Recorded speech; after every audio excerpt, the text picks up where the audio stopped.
Hello and welcome to the Bluff Project podcast. I'm Tate Hieronymus. I'm your host, and I am joined by my co-host, Robert Leiterman. How are you doing, Robert? Doing great. I'm in my usual spot out back. I'm in my usual spot in this little closet that I'm at. Yeah, it kind of looks like a closet, but you got that guitar behind you. It looks pretty cool. I try. This is all paint. It's not really a poster or a guitar. It's plastic. But anyway, enough of me. Oh, it's just a prop? I think so. Oh, no, it's real. No. So enough about that. Yeah, we have a really cool guest on, Robert. Yeah. We have Michael Merchant. So, I mean, he's so much into the... oh, yeah. He's been doing some pretty cool stuff that I want to have him explain, not me. So welcome to the show, Michael. Oh, that's perfect. Hey guys. Sorry I remember meeting you, Robert, before out at Bluff Creek.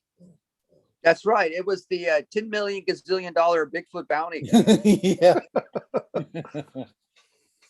Yeah, it was kind of interesting show there. I got to see, if I remember rightly, your hairstyle was pretty close to one of the other guys' hairstyles. One of the scientist guys. Yeah, Dr. Todd Disotell. Yeah, Yeah, both him and I had mohawks. We were sporting mohawks at the time. What were they not green mohawks? Were they green mohawks, or is my memory like not working? Well, it might have been green because at one point I think I put a bunch of clay in my hair. Yeah, possibly. Was good. It like, It's I good it was seeing changing you. color. That's possible. Oh man. Yeah, So, I kind of remember that. That was kind of cool. I got to meet you down there at the film site, and I was guess your escort service back out. Not like you guys would get lost or anything. Yeah, you and Rowdy Kelly. That's right. And on your way up, you were doing trying to collect mosquitoes, checking for DNA. I thought that was a brilliant idea. So you had your special net, and you're trying to catch mosquitoes all the way up.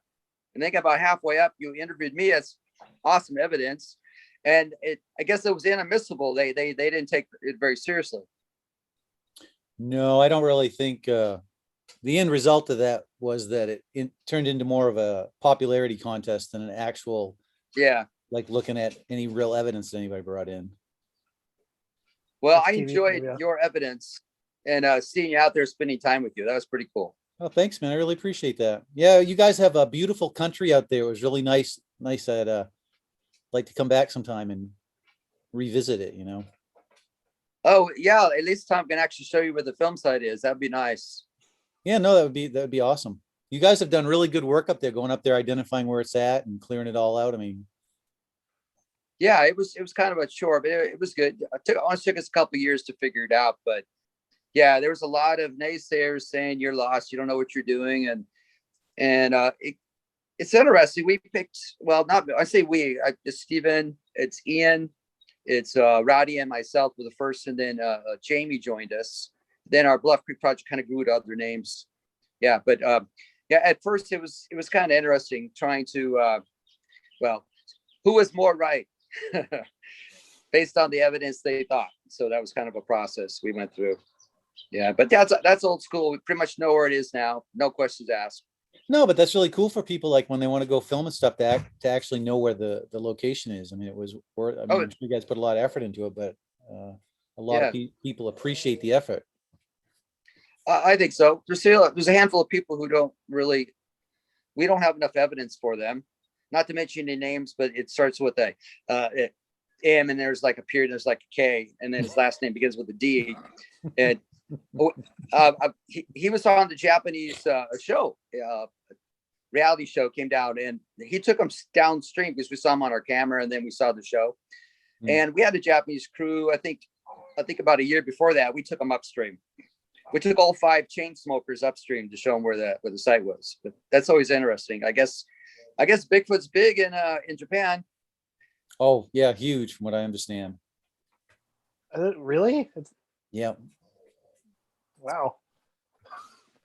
I mean, they can't get enough of the monsters. They got, what is it, Godzilla, and now they got Godzilla. Sasquatch. You guys say that right, Godzilla. I think cryptozoology is really popular over there. It's gotta be blowing up. I'm like, do you think there's like Bigfoots in England even? In where? No, just the UK. Just green men. Just green men. something's over there. I don't know what it is, but people report shit. Who knows? I mean, it's interesting to say the least. It's a worldwide phenomenon. I mean, people interpret it in different ways in different places, but the actual seeing the bipedal hominid type creature is a worldwide, phenomenon. Yeah, definitely. So Michael, I want to go back to your humble beginnings. Like, what got you started going down this road of the whole Bigfoot phenomenon? Well, I mean, I think like a lot of people, when I saw the Patterson footage, I can't remember what it was, but I have a pretty clear recollection of my father taking me to this movie theater. And I remember watching that. And so that obviously like perked my interest, because I grew up, my father and grandfather and uncles and stuff, they worked in either on the coast lobstering, or they worked in the woods. So we spent quite a bit of time in the forest doing stuff, cutting trees down, logging, doing stuff like that. And the thought that there was this monster living in the forest is, very appealing. Yeah. I mean, that's the reason, like, when I saw the Patterson Gimlin film, I was like, that it's possible this thing could be out there. And it's like really weird to think about. So, and then I can blame Lady K for the last 10 years, because I was pretty much being an ass, because at the time I thought, well, there's no way in hell this thing can be real. So my default setting was, if somebody told me they'd seen it, that they were either confused or they were lying to me. So I pissed off a lot of people, because I was being a pain, really. I was, Kathy's like, if you're going to be doing this, you really should take this seriously and go investigate it in the forest. And so that's when we kind of, I guess, went down the rabbit hole, And you just never looked back ever since, kind of, I guess. Oh no, I fondly look back, but what can you do? You can't go back. You're like, well, it's too late now. Oh, blissful ignorance was better than the position I'm in now, because now, you have these experiences, and if you tell, and I don't have a problem with the skeptics. Like, I think the skeptics, I've said before that we need more skeptics, but that's who you're dealing with. And it's like, I don't really have a horse in this race to prove it one way or the other. We're just reporting experiences, right? Like, I'm not trying to become the Bigfoot messiah, or have a bunch of people, buy the book that I haven't written, or a bunch of that nonsense. Like, we're just reporting our experiences. Mm-hmm. And I think that's important. Yeah. And I mean, it's weird. The shit's weird, man. Yeah. Cause no one, like you said, no one can be a Bigfoot messiah. If they claim to be, there's really a couple that are trying. But that's just really crazy. And I really I watched your last video, I think it was a couple weeks ago. Correct me if I'm wrong, but you did say something about believing. What was it? Something about believing in is different from knowing.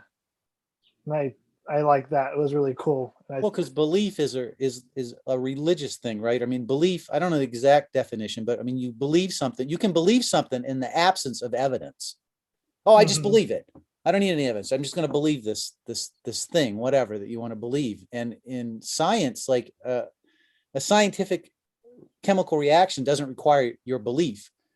For a wombat to exist doesn't require your belief. You don't have to believe it one way or the other. I mean, it's a real thing. You can go there and poke it with a stick, right? You can run over with a semi and poke it with a stick. You got a body. Mm-hmm. Exactly. So and like when I say I'm a believer, I believe the things that I've seen and heard, to which I know something is out there. And so I can actually truly say I believe in a subject that could be real. Because I mean, I guess you get that from a preponderance of the evidence, right? You believe that the eyewitnesses, or you apply the idea behind, if you've got all these eyewitnesses, all you need is one of them to be telling the truth. Are they all lying? Are they all confused? Every single one of them? Are they making this shit up? Are they confused? Like, just one witness is sane and not lying to you, then the phenomenon's real. Yeah. So, I mean, you can come to belief in that way. Myself, that was not enough for me. I needed the experience. And even when I had the experience, I tend to try to talk myself out of it after the fact. I mean, Kathy says I'm pretty, hard-headed. Like, why does it take me so long to understand these things? You're trying to be logical about it. And yeah, but I'm kind of slow on the uptake for certain things. It's all good. I mean, like, I think it's important to be really skeptical and criticize your own experiences. And there's sometimes you just can't, and you gotta just, I guess, accept it, if that makes sense.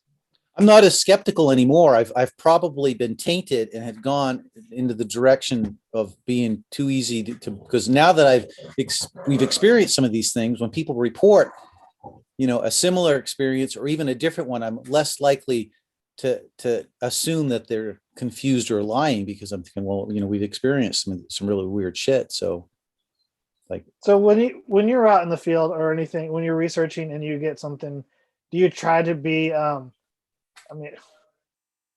try to play like devil's advocate and see what it could be before you come to the conclusion it could be Bigfoot or Sasquatch? Yeah, no, I think between myself, there's a recording that we did that Lady K and I disagree on what the possible source of the recording is. So it's really good to have somebody, sometimes she's more critical than I am. Sometimes I'm more critical, but no, I think initially when something happens, we first start out by trying to explain it. And like, you want to explain it, like you want to have an explanation for it, right? You don't, the human mind, the human psyche doesn't go, oh yeah, I want it not to have a non-explanation. I don't want to know what that is. No, your curiosity, you want to know what it is. And usually you would like it to be something that you could explain. Like, it's unsettling when you can't explain it, or when you have to go to some, I hate that term paranormal, because I think I had a discussion with Stephen that, and he was going on about there is no paranormal. And I agree with him, because we label things that are paranormal that we can't explain by our known science. But if we had a full grasp of science, we would be able to explain paranormal events. Yeah. That makes so you don't want something to be paranormal. When you experience something, you can't explain it. It's very unsettling. What do you think of the term supernatural, though? Well, it's just like paranormal. I think we're applying it to something we don't understand. I don't think there is such a thing as supernatural. Yeah. Well, yeah. Lady K just wrote down here, we test distances, like we hear rocks smashing, we'll go back the next day and we'll, go down the road, and how far away can you hear a rock being smashed? And we'll do different things like that to try to determine what we're hearing. What was it? How far away was it? What could it possibly be? So, we run like little, I guess, experiments, right? I mean, that's the best kind of research, and it's not like junk science. You're actually doing research, and it's important to do that and keep a note and field guide with, or like a record of what you've been doing to kind of rule things out. I'm terrible at keeping records, but I'm pretty good at filming shit. So I just film everything. That still counts. I mean, it's a record of some sort, but yeah. And that's funny because I try to be very skeptical and criticism. What's the word? I try to criticize myself too when I'm in the field. And Robert is one of those guys that really tries to do that to me too. He's there to balance it out. No, it's important, because if you're not doing that, you're just a cheerleader. You're like, yay, Bigfoot, woo, right? I mean, you're not really critically looking at what's happening. You're just like, yeah, it's Bigfoot. Everything's a Bigfoot. Yeah, that's where I don't want to be. And I've met some people like that I'm like, dude, that's not a Bigfoot. Here's an example. One time I was on a expedition in Southern California, and there was a member of our group there. He actually joined. He met up with me and a few others that were kind of on the hill, and he joined up later. And we were probably there for an hour. And as soon as he got there, he's like, dude, there's something right there. I could see it walking through the trees. I'm like, there's nothing there. We've been making calls and everything, and there's nothing there. So, I mean, yeah, some people just want it to be Bigfoot so bad, or want something to be there. It's like you said, they're like a cheerleader for anything. And they're so easily convinced that there's something there when it's really not. And I mean, the phenomenon is real. You don't have to, it's either is real or it's not real. It doesn't require your cheerleading. It doesn't require your belief, right? If it's real, it's real. I mean, it's a real thing. Yeah, I agree. So, okay, I want to ask you something. And I wonder if it applied to like your growth and maturity into the research of Bigfoot. But when you were on $10 million Bigfoot Bounty, what was that kind of like a learning lesson about television and just research in general?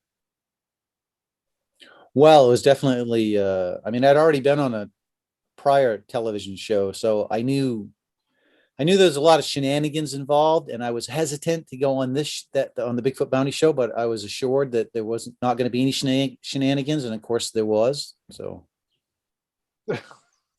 That's television. yeah, I know. Okay, It so was still a good experience. I was still glad I went on it. I mean, I got to see a lot of cool locations and meet, people that were associated with the Bigfoot phenomenon, like Robert and Rowdy Kelly, and there's a whole bunch of other people that we got to meet and build relationships with. So in that sense, it was, I would have done it. I would have done it again. And you got to go to some really cool places too. Oh yeah, man. We went all up and down the West Coast, and then we went to, I think it was Michigan. It was really cool going to Bluff Creek. That was like, that's kind of like the Holy Grail, right?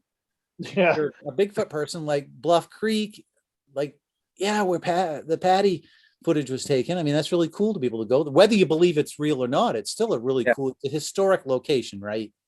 Mm-hmm. I mean, even if they faked it there, it's still cool to go there. That's funny. I was just talking to somebody about that. It's like, even if they faked it, that would make it the best hoax ever. Right. And I think besides the point, whether it's real or fake, it's just there's such a historic location there from everything that's happened. The name Bigfoot was coined there, like where the first tracks were taken. It's where the film was filmed. Whether it's fake or real, it's still like a really, I hate the word spiritual in that sense, but it really is. Yeah, no, that was cool. And like I said, being able to really enmesh yourself in the whole Bigfoot thing was a lot of fun. But I don't, after being on that show and after seeing some other shows, I don't really think, see, the problem with those shows is like, you can't go to a producer and pitch something and go, well, we're hoping we're going to get some Bigfoot evidence. Like, they want you to say, what Bigfoot evidence you're going to have? How's this show going to be scripted out? And you have to set up pretty much down to the numbers what the show is going to be. They don't want a lot of variables. They don't want to be surprised. They want to know exactly what they're paying for. So yeah, you're making a Faustian pact, a deal with the devil, when you do a Bigfoot show on TV. And which you don't really have. Oh, go ahead. Sorry. Well, if people expect that they're actually going to get some kind of hard evidence, I suppose, oddly enough, that Finding Bigfoot is one of the better shows out there, because at least they're interviewing eyewitnesses, and the eyewitnesses are really the crux of this whole thing. I mean, that's where your largest body of evidence is going to be, is talking to eyewitnesses. I agree. And I was going to say Finding Bigfoot is one of those better shows too. Because I know Robert and Rowdy has worked on it, and then I personally know Cliff and Bobo and Matt, and I've been on the show. And so I'm like, it's pretty,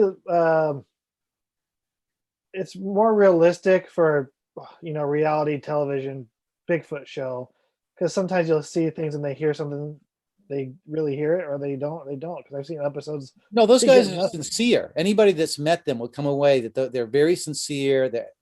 They are actually passionate about this. They're not just doing the show to get a paycheck. Like, they were doing this shit before they got signed on for the show.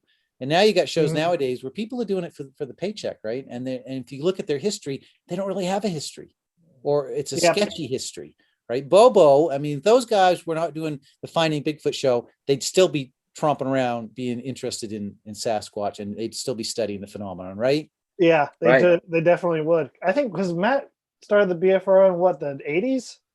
No, it was 90. I would say 1995-ish.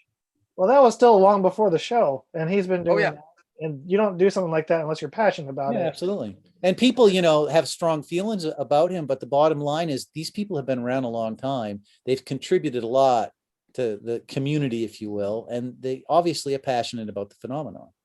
Yeah. And I think it's important to be passionate and honest in this. Oh, honesty is a big one, isn't it? Yeah. I can't remember. I was listening to an episode of Bigfoot and Beyond, the Cliff and Bobo show, and he's saying, and this is something I really try to strive and keep, is my oh God, what is the word? Your Integrity? reputation, your Ah, reputation. Yeah. Because that's once that goes out the window in the Bigfoot community, it's kind of hard to get that back. Yeah. So I try to be careful what I say and what I do. And even with footage, sometimes people are going to scrutinize it or any evidence that you have. It's like right. there's no win in this field sometimes. It's always a losing battle. Even if you have the best evidence out there, you're never going to win. Well, it's nice to start out with people with integrity, people who actually do the activity. So when they speak from wisdom, they speak from experience versus just going, I don't know, what do my lines say, or let's just go ahead and make a name for ourselves out in the field. When I was a park ranger for years, and one of the scary things for me is to go publicly and say, yeah, I follow the phenomena. My employer started looking at me funny, or you can't say that, or you can't be doing this. You can't even mention you're a park ranger. Now that I'm retired, I can say it all I want, but that was a tough line. But my credibility of being the park ranger, last thing I wanted to do was destroy all that by, being wrong, jumping to conclusions. Yeah. So that was kind of a tough road for me in the very beginning with that. So, yeah. Yeah, I kind of don't want to bring up those other shows. It's better not to. But at least Finding Bigfoot, I thoroughly enjoyed that. And being the park ranger in the park, they got to get a filming permit to film in the park. So I was the person that was doing pretty much protecting the environment while they were filming. Mm-hmm. And I have to admit, they were pretty conscious about where they were walking and trying to keep the environment protected. And it was kind of a weird and fun way to know the players that you've known them for years. And here they are, the Finding Bigfoot team, at least 3 out of the 4. And it was kind of cool to see them out in action. Yeah, and I enjoyed that a lot. So that was pretty cool on that one. Sounds like a really cool experience. Oh, yeah. Sitting back and watching it on the television when you're out there standing with them while they were filming it, 2 different things. But it's always neat to see how the final product comes in and blends together and be supportive. Hey, Michael, I got a question for you. We all have something in our life that changes us or makes us change our mind about a phenomena. Usually it's an experience that we can't explain. If you don't mind sharing, what was that straw that broke the camel's back? What was that experience that you survived that made you think maybe there's something to this phenomena? Well, I think Lady K would agree with me on this, the interview, right, with the Allagash guy. That was like a turning point. Yeah. I mean, we interviewed this guy, and he was either Robert De Niro or he had a true experience. Like I couldn't believe the guy was acting. Like he broke down. He had like PTSD. Is that the right word? Yeah. From the experience, and that really like opened my eyes. So that was kind of, I don't know if that totally broke the back. I suppose totally breaking the back would have been, the one that dematerialized and walked between a couple trees in front of us that was friggin' huge. Like I couldn't believe it. I gasped when I saw it. I was so shocked by it. And even then, I find myself talking myself out of it afterwards, like trying to find some kind of a reasonable explanation other than the fact that this huge creature, materialized out of nothing, walked between a couple trees, and then apparently disappeared again. Uh-huh. Does that kind of bring up the word portals? Does that sound like some kind of action that's associated with that? We didn't see any portals with it. We just saw what started off as like this kind of barely noticeable disturbance that was going from tree to tree. And then at some point it was down in front of us, and it went between 2 trees. And when it did, it solidified into this solid black, like kind of like a humanoid, but I mean, kind of like a human, but it had like really short, the neck was really short. Like it didn't seem to have a neck. It had what I perceived as kind of a tiny head for its size of its body, and like longer arms than you would expect a person to have. And I didn't realize how big it was at the time, but a few minutes later, Lady K went down and stood where we had seen this thing, and it was like 3 times her height. Huh. Like it's not possible. It's not a possible thing, right? You're seeing something that's impossible. Yeah. Some people say, like in the movie Predator, some people swear by seeing something that's very similar to that. Yeah, Lady Would K's that- nodding her head up and down. That was kind of what it was. What was odd to me about it was it started off as something almost imperceptible, and then it slowly, the phenomenon slowly gained more substance as time was going on. Because we That's watched wild. it for what, like 10 minutes maybe or something. Well, we were there for a while. We were going to camp there, but yeah, no, I mean, that's how I first saw it when he took me to the mountain, and he was with his buddy, and I had walked off alone, just following a stream, just taking a walk, and I saw it out of the corner of my eye. But this one was not, what I saw was not nearly as big as what we saw later by the pond. Mhm. That was years later, but yeah, it was like I could tell it was very athletic, very fast. I mean, and the whole predator thing that you said, that's kind of like an accurate description of it. It just like went into nothing, and I never actually saw the head of it. It was just too quick. And that one whistled at you. Yeah, it whistled at me later on. Yeah.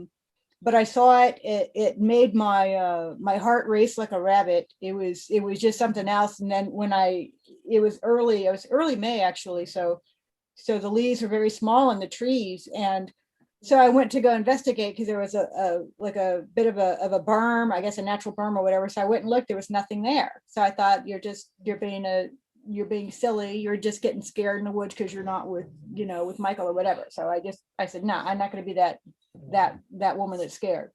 So I just kept on walking, and then later on, that's when I heard a whistle, and I could tell it was a loud whistle right in front of me. I could not see anything.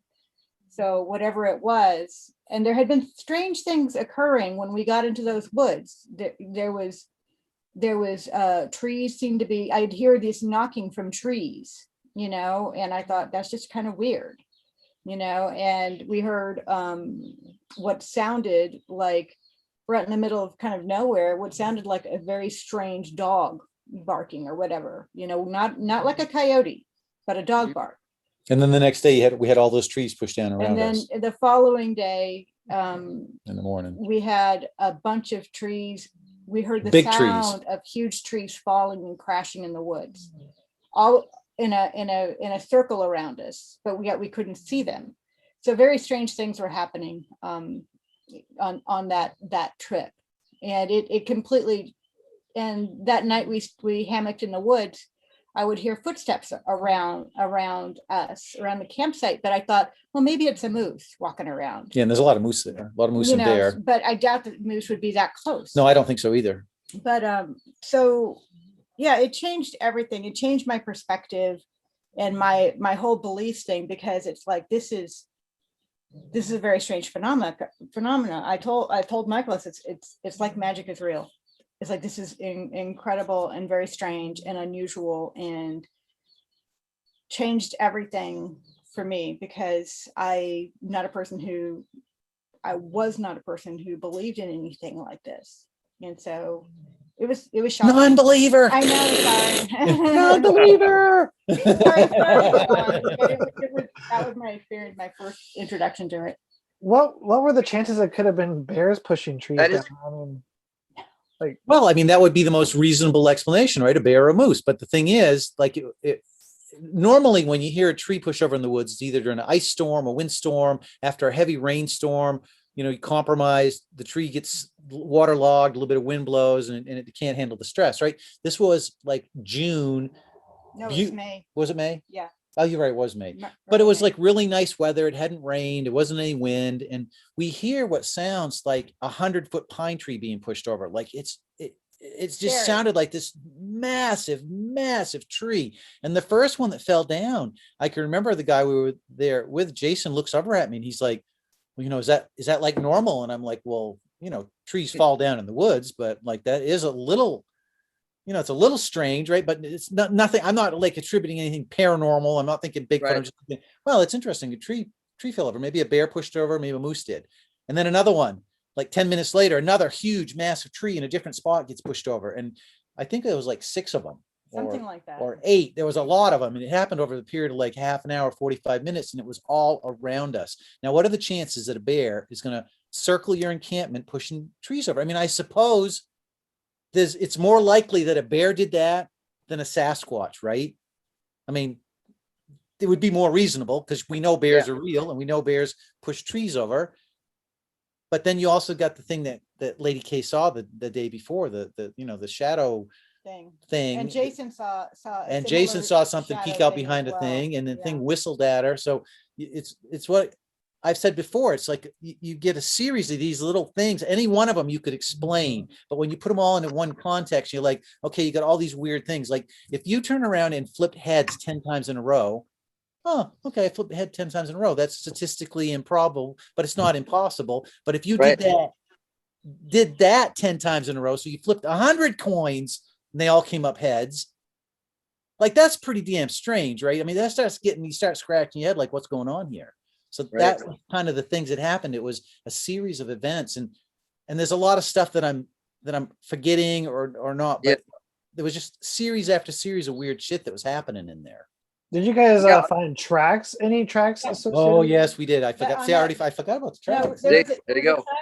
There was a track in the little stream, and I don't know where the picture is now, but I laid out my hat and I took a picture of it. So kind of for scale. And then we found further away from another track, put a stick in it near it to find it again because I didn't have a flag, or we didn't have a flag.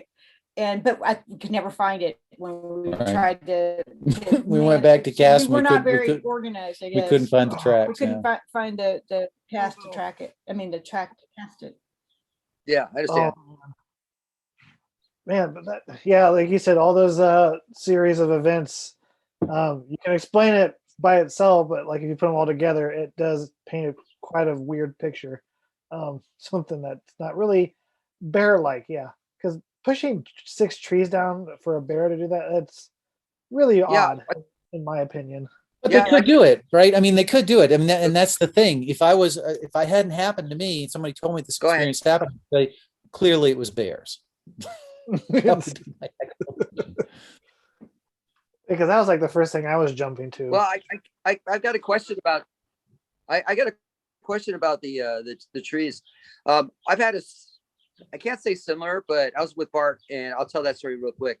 But after I asked this question, when the trees were pushed over, were they pushed towards you or parallel to where you guys were, or away? Well, we don't know. We never saw a tree fall down, and later, after we got done eating breakfast, we actually went out and made a big circle of the encampment trying to find trees that had fallen down, and we didn't find a single one. Weird. So not only did we never see a tree. Right. We never saw a tree fall down. We never found any evidence of any trees falling down. But it did make a noise. So at least you know that's part of the formula. Well, yeah, but oddly enough, there's a kind of a myth up in the Maine woods of a creature. I guess it comes from over in Europe that would make the sound of a large tree falling over to scare the loggers out of the forest. Yeah, the woodrose. Woodrose, yeah. Thank you. Yep. No, it's a European or British legend or something like that. European legend where it could make the sound. I guess it's a creature or a spirit of the woods that could make the sound of crashing trees. That's a pretty cool creature. Yeah, the breaking of the sound, the bass. Yep, that's exactly what it sounded like. Cool. The whole slow kind of like a bulldozer slowly was pushing this tree over. Yeah. And maximizing every sound effects to get the point across to you guys. Oh man, it got our attention. Let me tell you about Bart and I. We were in the Redwoods. I'm sorry, I didn't mean to walk on you. Yeah, no, you were in the Redwoods with Bart. Okay, well, the Bart and my experience is there's a place in the coastal Redwoods that have unique things happening, and that's where the first place I heard samurai talk that they didn't believe existed. But so Bart and I are out there because a month earlier, Bobo and Bart were on this trail and they did some knocks and some calls and they got flanked and escorted out. So we're up there a month later and it's Bart and I, we go in there early because I like to get in there just at sunset so we can see where we're going. We got to our special place. We got in position. As it got dark, we waited a little bit. Then we started proceeding to do our calls and our knocks. Instead of knocking a tree, we had this portable knocker. So we started doing our process. So we did a few, nothing happened. we wait, then we did some more. And within 3 minutes of, I can't remember, it was a knock or a call, we had a return knock. And so we listened, we waited. And then we decided to do another one. Either it's the opposite, whether it was a knock or a call. About 3 minutes later, a tree falls down. And so the coincidence is, are they related, or is it circumstantial that we've been out there in this section for a long time, for hours at a time, and don't hear anything fall down?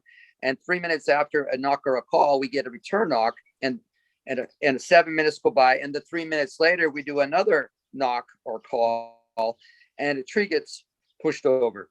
So what we did differently, if this was at night, we couldn't see anything, right? Except I'm flashing around the night vision, looking for anything, don't see anything. Bart's got his therm, he's looking for heat signatures.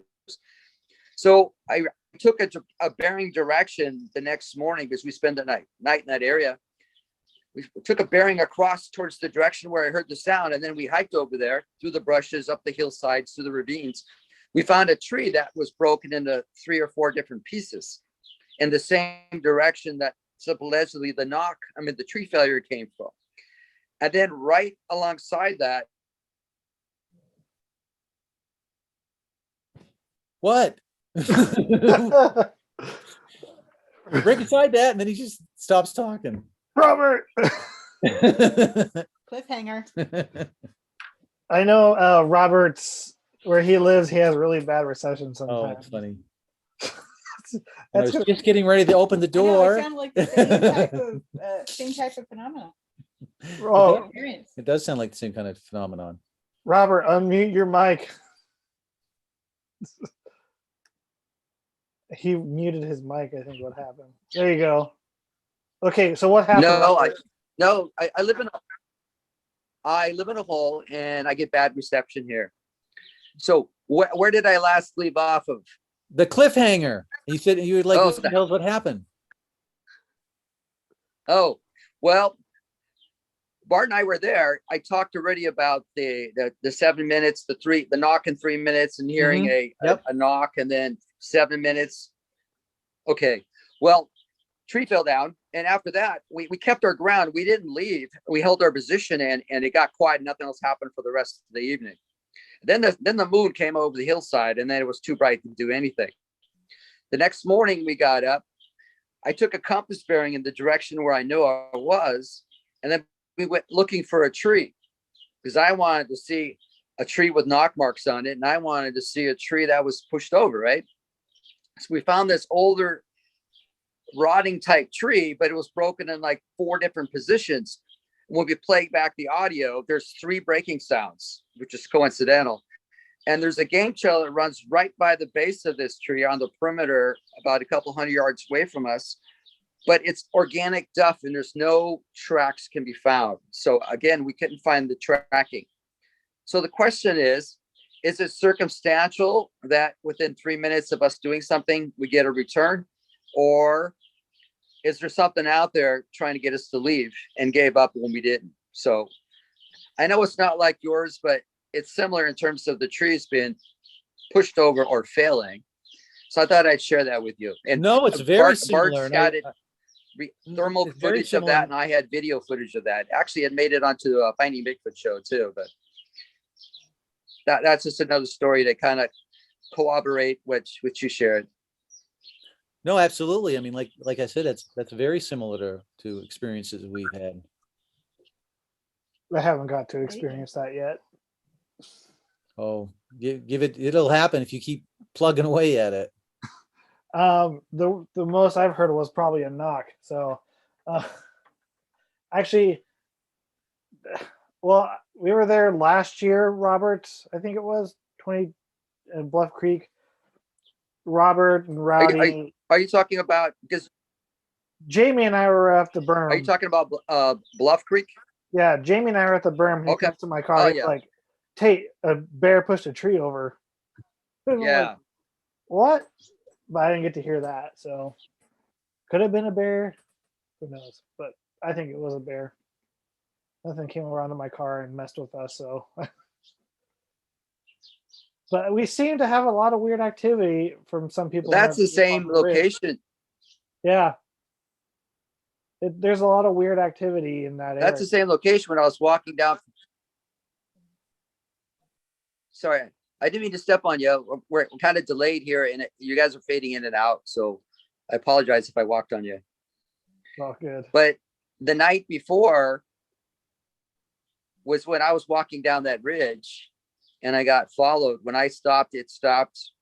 When I started, it started. And then eventually it cut down to the trail, and I pulled out my pepper spray and kept going and never saw it. But that was the same area that you had your experience with Jamie. Yeah. Unfortunately, I didn't get to hear it, so I can't really tell you. I'm only just going off what Jamie said, but that's the bad thing. When you hear things, you're always skeptical about it. But when it happens to you, you're kind of like, I don't care what you say. I was there, you weren't. So, but I mean, you can only do so much with that. That's the unfortunate part of the whole phenomenon and researching the subject. It's interesting how many people though experience that type of thing, the tree knocks, the trees getting pushed over, being paralleled in the forest.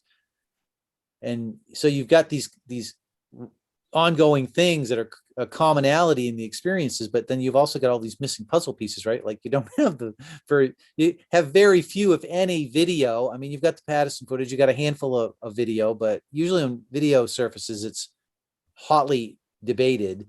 The real meat of the thing is the eyewitness accounts. And usually they're reporting these things that they don't see, or they briefly see them, but you have those consistencies, right? With the tree knocking, the whistling, they'll whistle quite frequently. Some people get rocks thrown at them, sticks thrown at them. Yeah. And that's kind of like where I was at. Cause when I got my thermal video, it was in 2017, I've been really hesitant to like ever release it just because there's really no context to what happened. I mean, there's always context, but not in the video, you don't have context. And so it's like, I don't want to release it because people are going to be like, oh, he's faking it or whatever. So that's kind of why I'm waiting. They do that. It doesn't matter what you're going to put out there. There's going to be people saying that. That's kind of why I'm waiting to do this documentary. I'm going to really go in depth and do a recreation of what happened and everything that led up to the video, and then show the video. That way, when people want to, throw swords and whatever at it, they can do it with the context behind what happened and what led up to it. So at least there's that. But I never claimed to want to try it for fame. I just do it because I love being out in the woods and being with friends. It's the best thing. I think Kit Morrow says it best. It's the journey, not the destination. And absolutely, anything that happens with Bigfoot related, that's a bonus. Now, if you're in this to try to like make a bunch of money, then you're doing shit wrong. I think you're in the wrong field, or maybe you're in the right field. That's who knows. Some people might understand what I'm talking about there.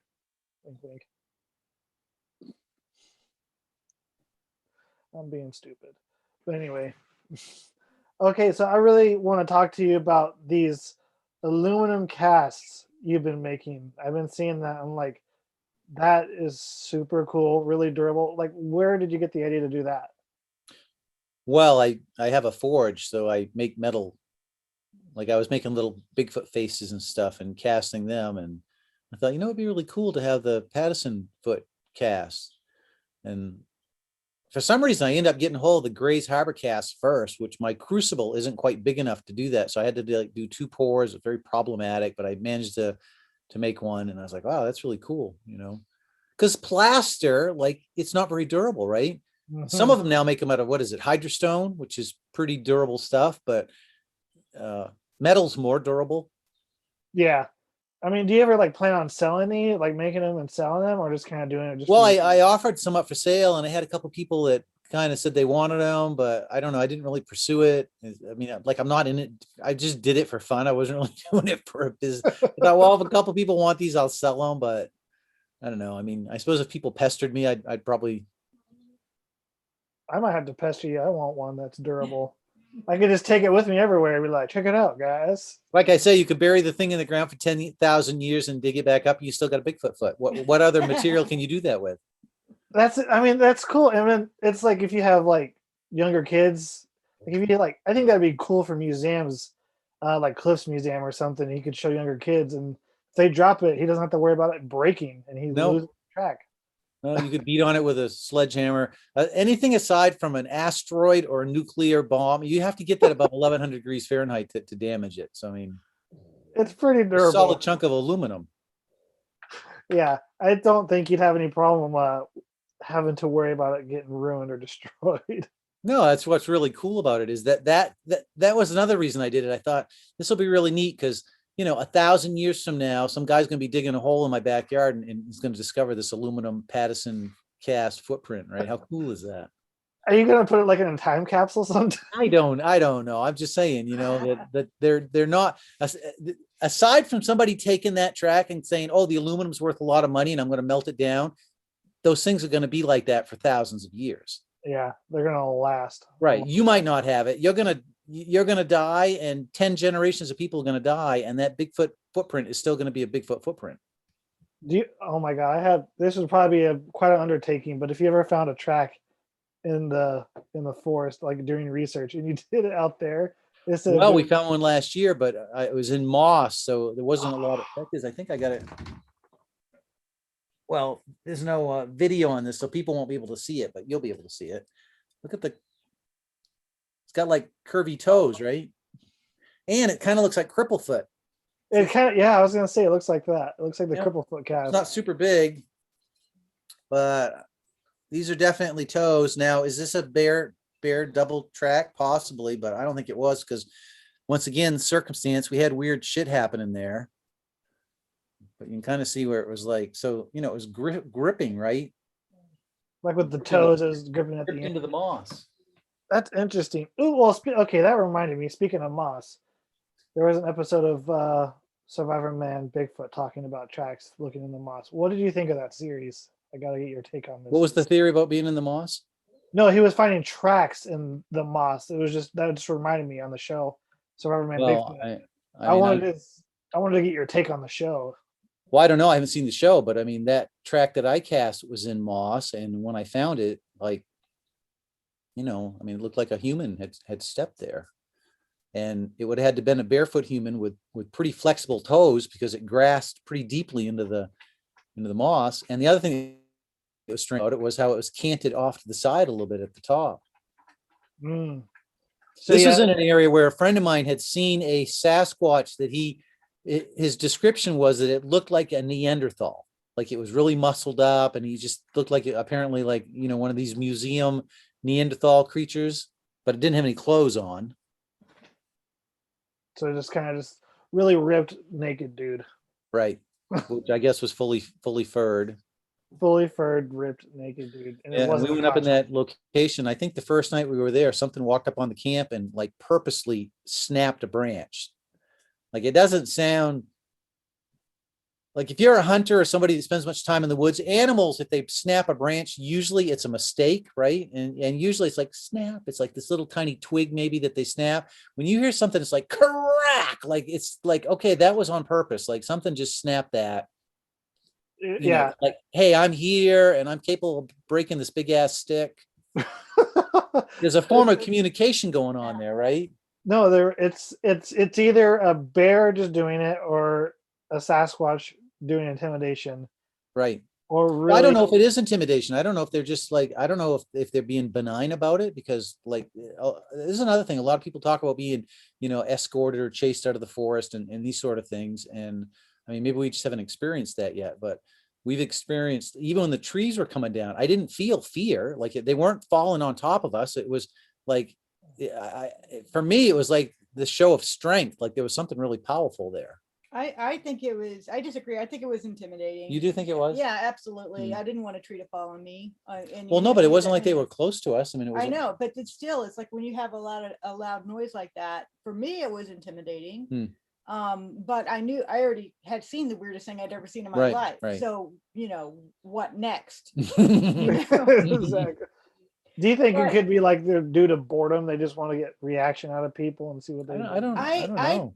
I think that we screwed up and we went someplace we weren't really supposed to. And I think because Michael had made us go very, very quietly, barefoot, or like wearing those little, he didn't want us to make one noise, one snapping twig, which I'm not a hunter. I'm not used to being that quiet. So it was very stressful for me to actually be very careful. But we got in there, like hardly any sound. And then these strange things happened, very strange events happened. And I just kind of felt like we went someplace we weren't supposed to go. Yeah, I don't think they like it when you try to sneak up on them. No. I really don't. I don't think anybody does. You Yeah. like and just to go back to what Michael was saying earlier, where he got that cast, that location where I guess your friend said it was like Neanderthal-like thing or whatever. And we heard that breaking, very loud breaking stick was very familiar to me because we've heard this kind of stuff before. That it was strange, but that night I had the strangest dreams that had that, like a lucid dream type thing. You couldn't tell if you were awake or asleep. And what was strange was that what I saw was a bear, like a black bear coming in that, for near our cooler. So I was going to get up and say, hey, Michael, because he always has the gun with him or whatever. So, just to be on the safe side. And so I had turned to Michael, who was in a different cot tent, to say something. And when I look back, that bear had transformed into a woman who was carrying a hunting rifle. And then she just walked like a freaking dream down to where the pond was, And so then I realized, okay, this is so strange. I must be sleeping. But what was unique about that is like when you're in an area that has kind of activity, sometimes it can bleed over and you have very, very strange dreams that's accompanying it. And like the next time we went out there with your buddy, with your friend, we did more exploring.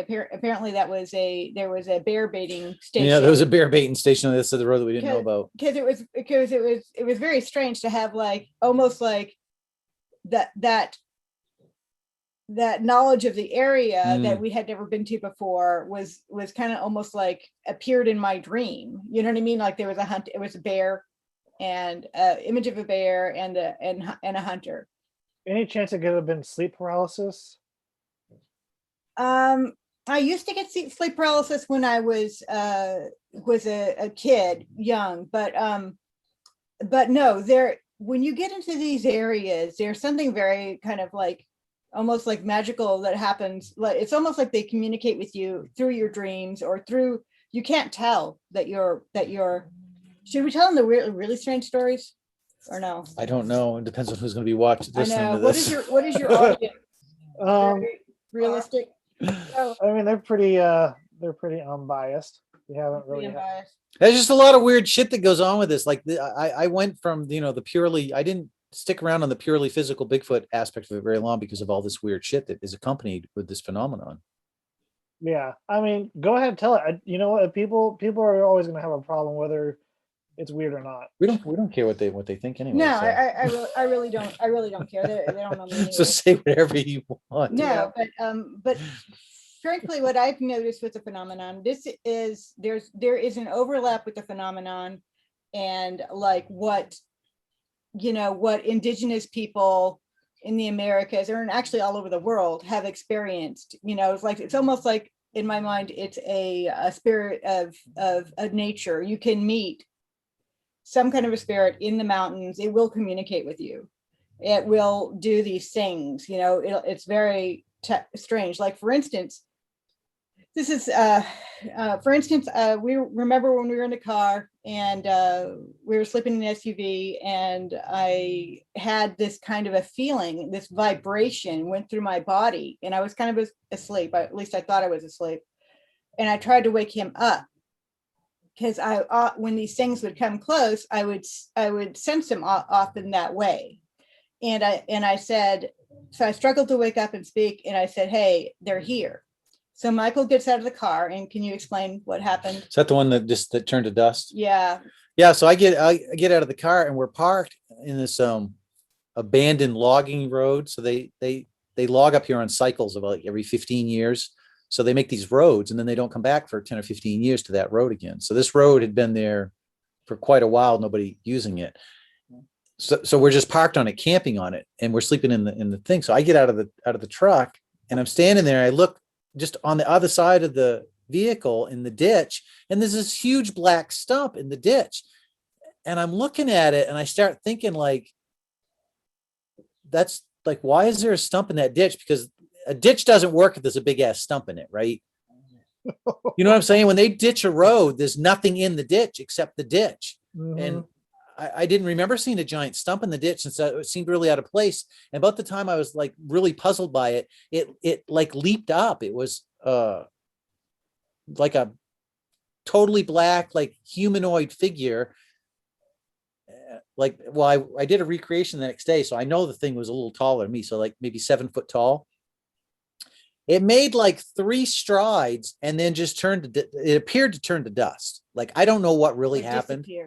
Yeah, but one minute it was there, and the next minute, and it wasn't like it went and hid somewhere. I was right there. I was only, 20 feet, 30 feet from this thing. Not even that much, I don't think. Yeah, I mean, it was just on the other side of the car, and it didn't seem to make any noise when it ran either. That was the other thing, and it like just made 3 strides, and then just, it was like a Hollywood special effect. It was like you took a handful of sand and just threw sand in the air. Just once again, going back to that Predator type in that movie, that how it could just, that kind of a special effect almost. You tell people this, and they look at you, even the people that, I'll use air quotes, that believe in Sasquatch. When you tell them that you've seen one turn to dust, like, they think that you're either somehow hallucinating or you're just making shit up.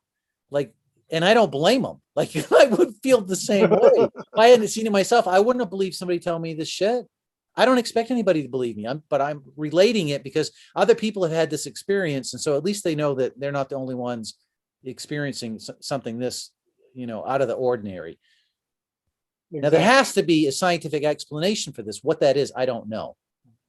Yeah. I mean, it's always interesting to hear that kind of stuff. And that, like you said, it lets people know that they're not alone when they have seen that stuff. They're always wondering, like, man, I don't know if I should tell anybody about this because I'm afraid.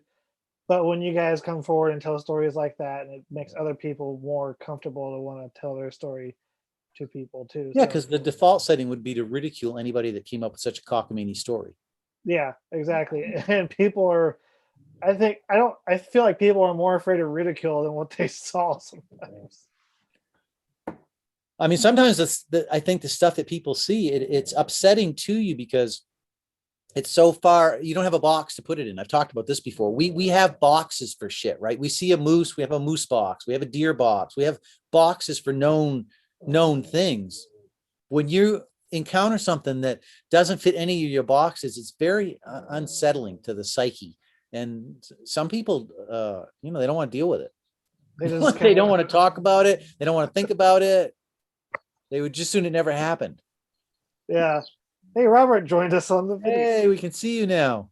Yeah, I'm not the sharpest tool in the shed, but I go, wait a minute. Why am I not being able to interject? Oh, I put a line through that. Oh, there's the video camera. That's why there's this empty space here. But hi, guys. Hi.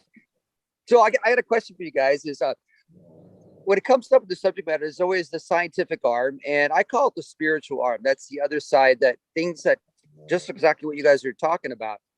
When I tell my Bigfoot stories, people go, oh yeah, that's interesting when you tell them the scientific aspect of it. But when you talk about hearing the voices or watching things are there one moment and not there the next, or you're feeling like infrasound and some other odds and ends, and people look at you, they're like, you sound like you're making that stuff up. But it's very refreshing to hear what you guys are sharing, because in the Bigfoot Field Research Organization, it's kind of mostly scientific approach to it. But in the Bluff Creek Project, we're kind of on the fence. Some of us are more of a spiritual approach to things, and some of us on the Bluff Creek Project are scientific all the way. So I don't have to mention any names. You pretty much know who we're talking about. But I have weird stories I share around the campfire, and I don't know if my peers are saying, oh, that's cool, Robert. I wish that happens to me. And then I would say, be careful what you ask for. And then, of course, you're saying, well, Robert, what were you drinking at the time? Were you tired? Or Tate's famous thing, he goes, there's this phenomena that, when you're half asleep, it feels like there's an elephant sitting in your chest. Hey, it's true. I notice that all the time. Okay, I want to address this. So I have sleep paralysis. I still get it. I'm not saying it's Bigfoot. I'm not saying it's not. In my opinion, so I'm not saying you guys are lying about your story, Michael and Kay. I definitely believe you, and you guys don't ever seem like BS kind of people. And that's another reason I just like watching your videos, because you're like really honest and truthful about everything. But I'm like on the flesh and blood camp.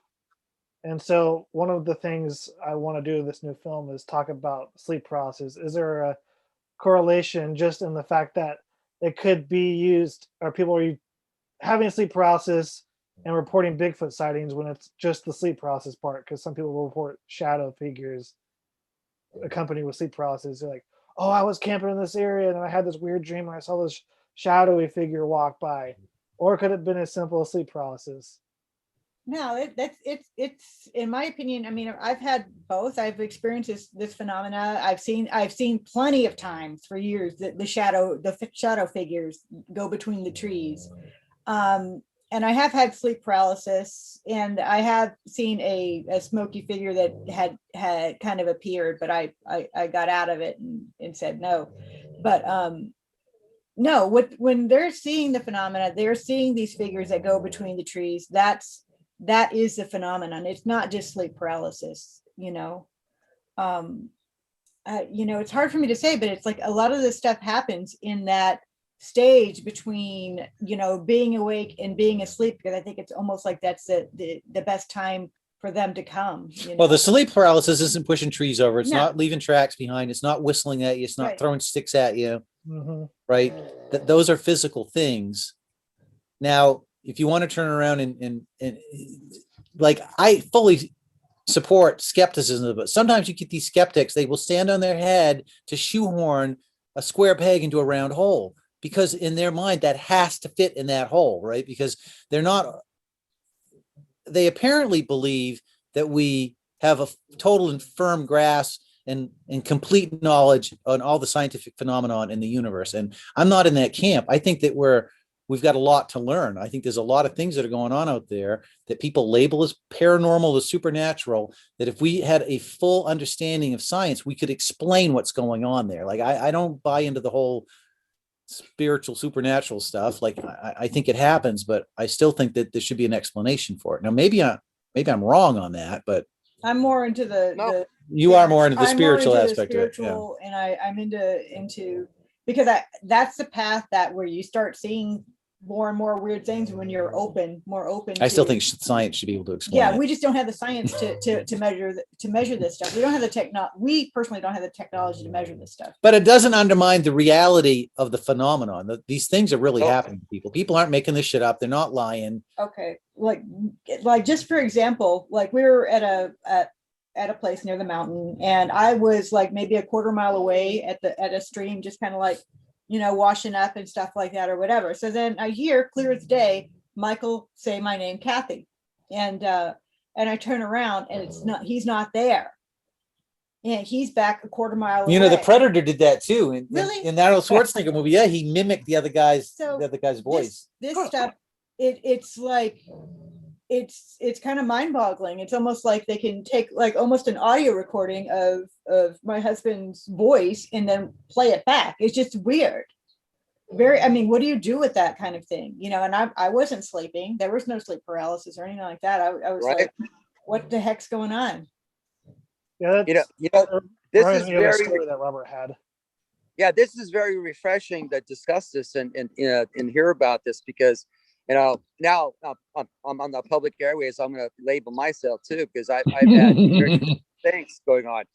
And of course, I've been to places they say are haunted, and I figured it out before they told me. And I mean, how do you explain all that stuff? But that's just a whole different story. But yeah, even near Bluff Creek, I've had my name called. In this one spot, walking down the trail, I was walking along, it's late in the afternoon. I'm walking down the canyon. I'm heading towards Louse Camp. And I like walking at dusk. It's kind of cool. But I'm walking down the creek, and I hear a bunch of women talking and giggling over at the far left side where this feeder creek comes in. I'm going, what? So I call out and it stops. So I go over that one area there and I'm looking around and there's, of course, I'm smart. I'm gonna look for tracks in the sand, right? There's just deer tracks. There's a canyon that goes up. It's narrow. Maybe it's coming from there. I call a few more times, look around. I stand there, listen. I go, I'm going back to where it started. Maybe it was just the water going through trees or something. So I go back over there and I stand there for a good 15, 20 minutes listening. And all I hear is the water running through this creek. I go, huh. So I leave there. And every time I go there, I stop and I listen. I've never heard that sound there again, but I've heard it other places. So that's, I don't. So are we more susceptible to different energies? Now I'm going woo on you.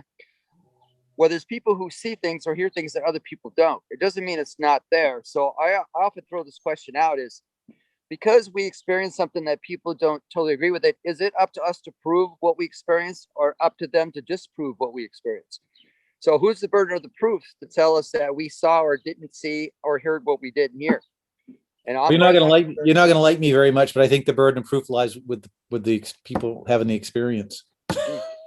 How do you prove that? Because the default condition, the default setting that the skeptics have is absolutely correct. That you need a huge body of evidence to establish something different than what's in the known paradigm or whatever, the known provenable, real flesh and blood experiences that we all accept. When you're outside of that norm, if you're trying to establish it to somebody, I think the burden of proof is with you. And I think it's a steep hill. I don't know how we've been. I've been collecting evidence on this thing for over 10 years now. And what have I got? Like, I've got some personal experiences, like it proved it to us. Right. But I don't really, anything that I've got, even the eyewitness accounts that we share, a skeptic could look at that and explain it away by known means. Yeah. Oh no, I agree with that 100%. Kind of. Burden of proof is with you. Yeah, it's very difficult to prove it. It's going to go on forever. Where I guess ghost chasers, they got these energy box, they got the spirit box, they call them, and then they have the radio frequencies, and they hear words showing up on the radio frequencies. And I have to wonder if there's guys who can wicker, they can go out, they can figure out energy levels or moisture. I mean, that'd be an interesting way to prove that. But in the meantime, for generations and for different cultures have had these experiences and they passed them on to family members genetically. Some people do and they don't. And I can imagine back then it was more accepted, but then they just burned them at the stake or excommunicated them. But here we have people today who have these experiences and they don't know what to, try to, prove it. And they have people who don't believe them. And then now we're going back to scientific evidence, and now we're having some difficulty finding good hair samples to prove beyond reasonable doubt without plucking them off a creature, or get sound recordings and going to have a vocalization off a known creature to match it. And so it seems like the burden of the proof is struggling on both sides. So I guess that's what they call it, a phenomena. Yeah. Well, I've said before, anything other than a body in a box, you might as well be kissing your sister. Like, it's useless. Until we have a body in a box we can poke with a stick. It's irrelevant, right? I say it's irrelevant. It's not totally irrelevant. Like, this type of discussions, I think, is really helpful for people that have been having strange experiences and they're trying to find the truth, or they want some camaraderie. Like, has anybody else experienced this? Am I completely nuts? Am I the only one that's experienced this? No. If you share your experience, there's I guess there's something good in group suffering, right?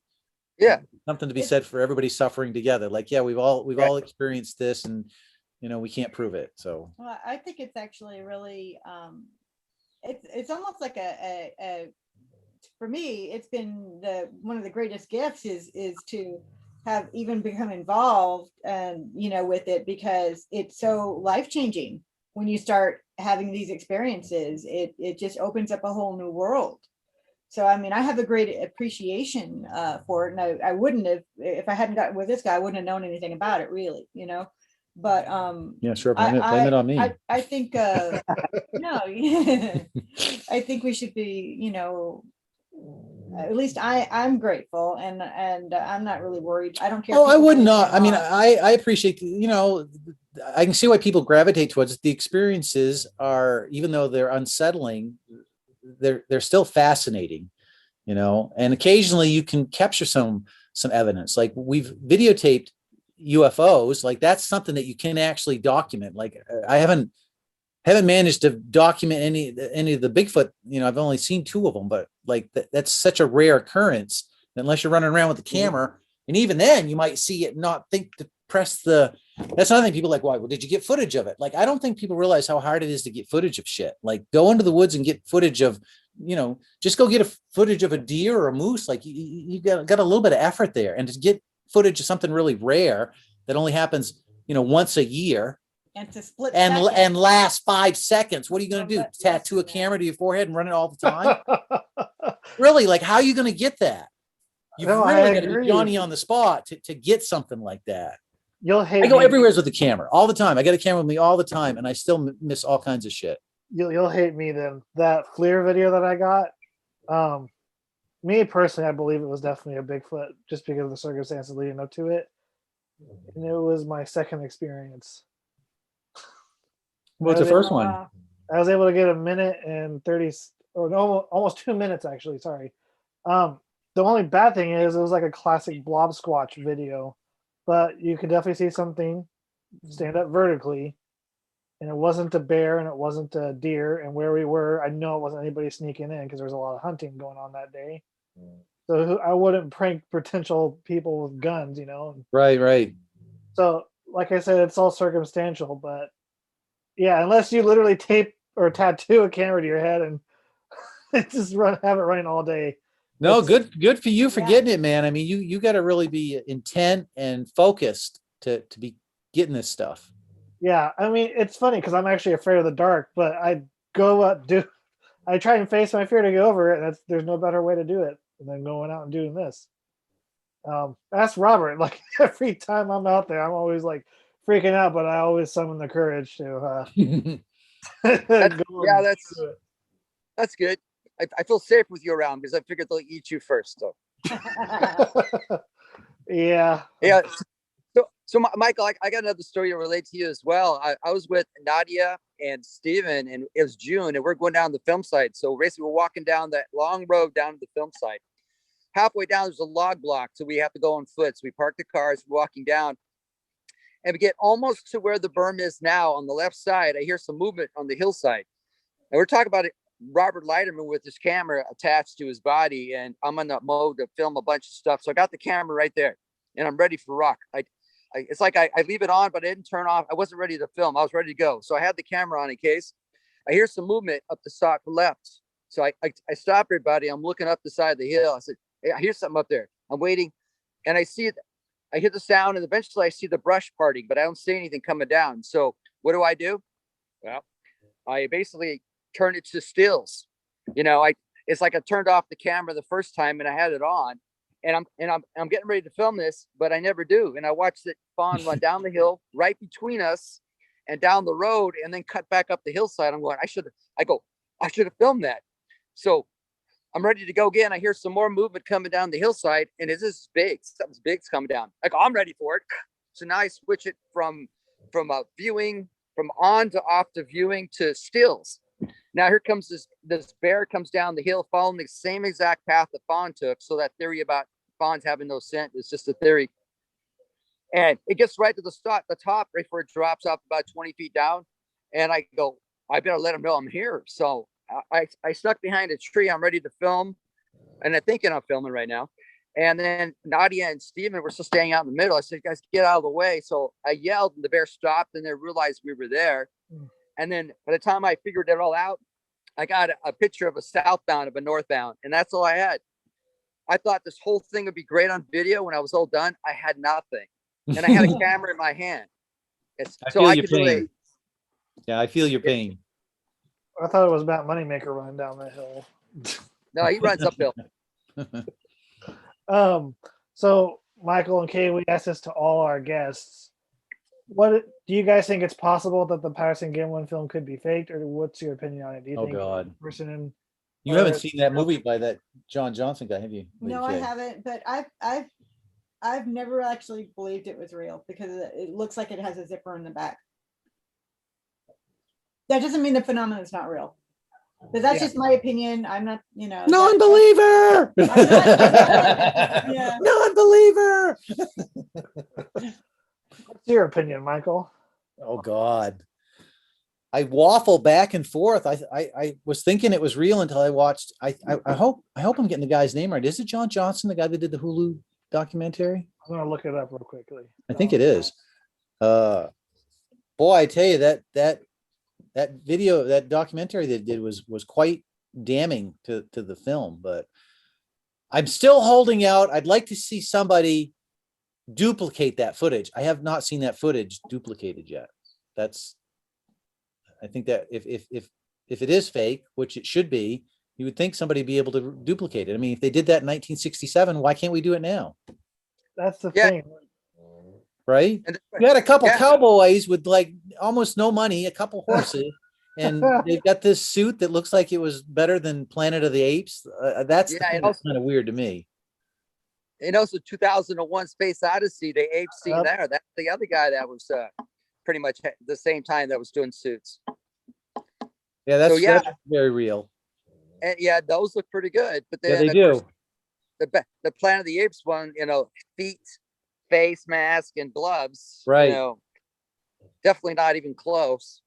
So the guy that did the documentary is David Holthouse or something like that. I don't know how you spell his name. Yeah. Or say his name. And we think about the same one. I'm not talking about the one that killed the pot farmers. I'm talking about the one where he looks at the Patterson footage and he interviews Bob Hieronymus, and he interviews some woman that knew Roger Patterson, and like he interviewed all these people that were associated with it. I don't think I've seen that. I think it's John Johnson. Type in John Johnson. Raw. Let's look it up. Let's solve this mystery. Let's solve this mystery. We're not going to be able to prove Bigfoot. We can't solve this mystery. Figure out who did this film. But it's kind of fascinating because our group's just trying to look at the camera speed and distances and a few other odds and ends. And Roddy Kelly is, we actually have a functional period type camera. It's pretty cool, man. Yeah. So we started doing that. We got Kip Morrill in the suit. No, actually, Kip Morrill, he's 6'3", and we had him wearing a bright colored outfit and have him walking the same pathway pretty much as Patty was walking, trying to determine size per reference points. That was kind of something we're working on. And we know based on DeHenden's and Green's measurements, we know approximately where Roger's 352 position was. And it's about 6 foot over the side, and it drops up, and it drops off. It's like 6 foot back this way. We're going to throw a ladder on, prop it up, and start filming for that one position and try to duplicate some of the motions this summer and try to find a better understanding of possible size and location and speed and depth. And I'm going to say the camera still works. And Rowdy had some old film school. So we did some stuff, and we determined, Robert, I should say I mean vicariously, Rowdy determined that distance-wise, it 20 sounded pretty good, 20, I guess, speed of 20 versus 15 or 35 or whatever. So that's a good thing. So he's the guy on that one. So we're going to, check more on that. That's really cool, man. Yeah, that's a fun thing to do. What can you do? You can't clear cut the place. No. You can keep the young trees from going up. You can, keep Daniel Perez from cutting down vine maples near the big tree. But, you can only do so much down there except open it up so people have a great view shed so they can go back and see the trees from a distance. The whole project was fun as hell. And it's funny, there's so many people, naysayers, that tell you can't do things. And it's always nice to prove them wrong.